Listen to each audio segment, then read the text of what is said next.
할 수밖에 예. 없는 겁니다. 근데 검찰이 과연 그렇게 판을 짤 것이냐가 굉장히 중요한 관전 포인트인 것 같다. 맞아요. 창원에 계속 꾸겨놓는 이유는 뭐라고 봐야 돼요, 그러면? 그러니까 창원에서 그러니까 원칙적으로는 이제 관할이 있다 이런 건데 보통은 이런 볼륨은 서울중앙지검으로 올렸던 사건이고 네.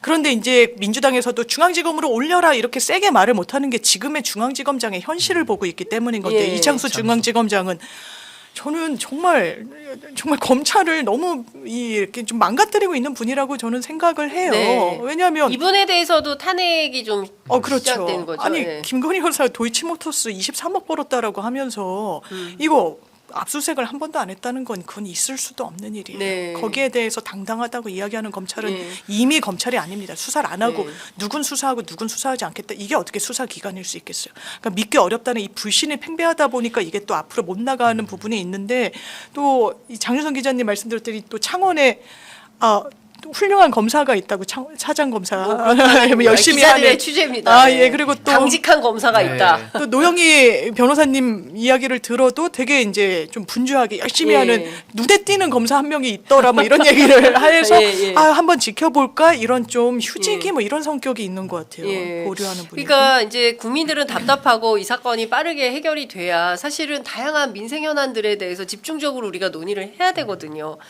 뭐 역대급 법인 파산에 역대급의 어떤 그 가계 빚에 아파트 값은 계속 올라가고 양극화는 심화되고 고물가에 이제 또 기름값도 올라가고 그러니까 국민들이 살기가 이렇게 어려운데 정치에서는 맨날 한다는 게 뭐 무속 얘기나 하고 있고 하니까 국민들이 얼마나 헛헛합니까? 그리고 아이들이 보기에 이게 나라가 이게 뭐야 이런 생각을 할 거 아니겠습니까? 이제 그런 거에 대한 어떤 길을 내는 차원에서라도 정치의 올바름 뭐 이런 게 좀 필요해 보이는데 과연 국민의힘에서 그런 용기 있는 결단이 나올지 그 8인의 결사대가 나올 수 있을지 뭐 그것 또한 지켜봐야 되지 않을까라는 생각이 좀 듭니다. 근데 저는 하나 다행인 건요. 네. 주가 조작도 검찰이 무혐의를 내렸지만 저거 100% 다시 재수사 들어갈 거거든요. 네. 특검을 하든 뭘 하든 영구적으로 덮을 수가 없어요. 왜냐하면 그 이유가 수사 기록에 방불한 만큼의 정보가 이미 대중 앞에 공개가 됐기 때문에 그렇습니다. 네. 대중의 기억을 지울 수는 없잖아요. 전 이 공천 개입 사건도 유사하다고 보는 게 이건 아직 검찰이 뭐 수사도 이제 초입 단계에 불과합니다만은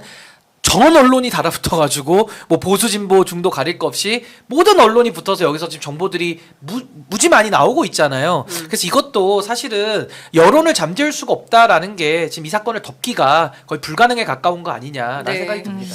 자, 5분 정도 남아 있는데요. 오늘 이재명 대표 위증교사에 대한 선고가 있습니다. 두 법조인께서는 어떻게 전망하시는지요? 일단 민주당 법률위원회 부위원장 맡고 네. 계신 장 변호사님께 여쭙겠습니다. 저는 무죄의 가능성이 상당히 열려 있다고 보는데 어. 공범이 자백한 건 좋지 않은 건 맞아요. 예. 그럼 이 공범이 이 자백을 했다라고 해서 재판부가 거기에 완전 구속되느냐 그렇지 않아요. 그러니까 일반인이 비법률가가 나 사기 당했어 이런 얘기 표현 많이 쓰잖아요. 사기는 이 무혐의가 종결 처리되는 게 가장 높은 범죄입니다. 이를테면요. 이 사람 자백했다라고 하는데 그러면 그 당시에 법정에 서서 뭐라고 얘기했는지 봐야 되잖아요. 네. 이재명 대표가 그 당시에 정말 이끌어내고 싶어 했던 증언이 있어요. 이거 이재명한테 몰려고 KBS 고소 취소하는 그런 협의가 있었냐 묻습니다. 아니라고 이야기합니다. 예. 그리고 심지어는 돌아가신 김병량 전 시장의 인품 성품까지 이야기를 하면서 그런 사실 없었다라고 해요. 부르지만 못한 증인이었던 거예요. 네. 만에 하나 교사가 있었다고 하더라고요. 그리고 하더라도요. 그리고 30분 그 내용을 보면 전체적인 맥락은 기억나는 대로 이야기를 해달라고 심지어 이야기를 합니다. 이 사람이 뭐 좀 적극적으로 진술하겠다는 태세를 보일까봐 그러지 말고 있는 그대로 본대로 들은 대로 이야기를 하라고 이야기를 해요. 이거를 기소할 수 있을까요? 이 사람 휴대전화에서 몇 년이 지난 다음에 별건으로 시작된 겁니다. 그러면서 이 수사가 됐는데 심지어 이 검수 완박 해가지고 수사권 조정으로 했을 때는 이 사건은 들여다볼 수도 없어요. 자기네 편의대로 창원지검에 대해서는 윤석열, 김건희 수사 못한다라고 이야기를 하고 그 검수 완박 때문에 여기에 대해서는 과거 공직선거법은 검찰이 직접 수사할 수 있거든요. 공직선거법에서 파생됐기 때문에 할 수 있다는 말도 안 돼. 이건 위증교사 사건인 거예요. 지금 이러고 있기 때문에 정치기소 아니라고 말할 수 있습니까? 전 없을 거라고 보고 전 법원이 무죄 선고할 가능성 매우 높다라고 생각합니다. 네. 그러니까 저도 이거는 정치적인 기소를 저는 뭐 인정하지 않을 수 없다고 봐요. 네. 왜냐하면은 공직선거법 때도 그랬지만은 이 위증교사 사안도 이게 언제적 사건입니까? 굉장히 오래된 사건을 사실은 2018년도에 이재명 대표 이제 무죄 받을 때 그때 이제 위증을 해가지고 사실 이제 그 김진성 씨가 이제 범행을 또 인정하다 보니까 여기까지 온 거거든요.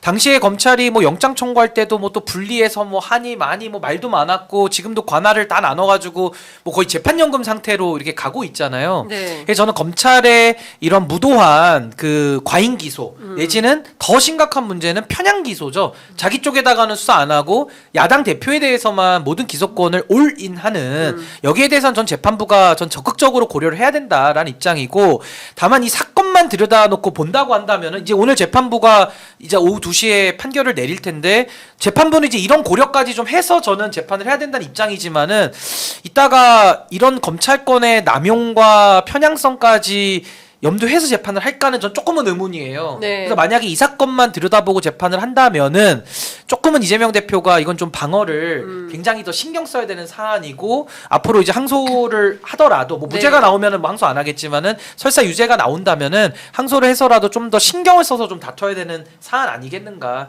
근데 뭐 저는 중요한 건 뭐냐면은 어떤 결과가 나오더라도 저는 여론에다가 미치는 영향은 제로다. 저는 그렇게 생각합니다. 네. 이미 여론은 입증해서 보여주고 있어요. 아무리 이재명 대표 탈탈 털어도 역풍이 불면 역풍이 불지 전 여기에 대해서는 지금 이 현 정권이 어떤 정치적인 재미를 보려고 할지라도 볼 수 있는 재미가 하나도 없다. 그러니까 저는 이런 겁니다. 뭐 경향신문 사설 제목이기도 한데요. 이재명은 이재명, 김건희는 김건희. 그러니까 그 정도의 판단은 우리 국민들이 다 하고 계시는 거고 이재명 대표 이슈를 막 띄우면 띄울수록 김건희 리스크가 사라진다. 뭐 이렇게 뭐 공천 개입 의혹 사건이 뭐 무뎌진다 이렇게 보지 않는다는 겁니다. 그런데 국민의힘에서는 이제 오판을 좀 하고 있는 게 아닌가 싶고 또 다른 측면에서는 이제 댓글 사건이 터지면서 오히려 또 그쪽 분위기로 막 빨려가고 있다 이런 건데 좀 대단히 좀 즉자적인 대응들을 하고 있다라는 생각이 좀 들고 그 최소한 정치하는 분들이라면 대한민국의 미래와 어쨌든 발전과 그리고 지금 있는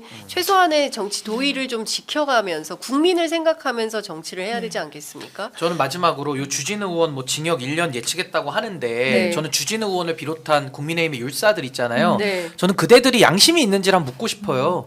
자신들의 범죄 혐의에 대해서는 싹 막아놓고 이재명 대표 판결 나오면은 막 정의를 세웠다면서 본인들 박수 치거든요. 얼마나 한심합니까? 저는 이재명 대표에 대해서 사법 리스크라고 그러잖아요. 지금까지 수사받고 재판 받으니까 그 리스크가 현실화도 되는 거예요. 그러면은 그 주진우 의원 일당들은 어떻습니까? 사법 리스크가 아니라 사법 마스크예요. 덮어놓은 거예요.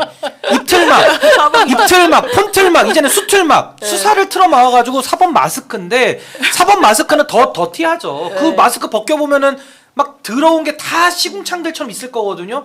우리가 빨래도 안 하고 집 안 치우고 이불 덮어놓는다고 그 마스크 상태가 깨끗해집니까? 다 드러내고 수사해야 되는 거예요. 저는 네. 사법 마스크보다는 최소한 사법 리스크가 낫다. 그래도 우리 삼권 분립의 법 질서를 이재명 대표는 네. 지켰다. 네. 그래서 좀 역풍이 안 분다고 보는 거예요. 저는 오늘도 어떤 결과 나오든지 간에 국민의힘이 만약에 박수를 친다면은 사법 마스크 정신 차려라. 네. 한마디로 정리할 수 있습니다. 야, 명언제족이에요. 야, 마음은 울리네요. 요거 한 5번 써도 안 떠가지고. 아, 그래. 오늘 제가 예 드릴게요. 편의점의 힘을 믿습니다. 예, 편의점에서 제가 오늘 제목으로 한번 사법 리스크, 사법 마스크보단 낫다는 낫다. 거죠. 그래서 예. 마스크들이 이렇게 할 말이 많습니까? 그러니까요. 예. 이불이나 치우세요, 빨리. 와우.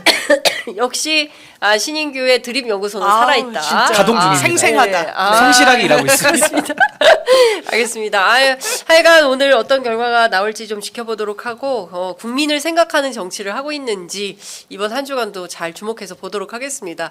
자, 오늘도 열일하신 예, 신장남매 감사합니다. 예, 고맙습니다. 열심히 네, 감사합니다. 돌아가시기 바라고요. 감사합니다. 예, 구독, 좋아요 안 누르셨다면 구독, 좋아요 한 번씩 눌러주시면 좋을 것 같습니다. 자, 두 분 말씀 여기까지 듣겠습니다. 고맙습니다. 네, 감사합니다. 감사합니다.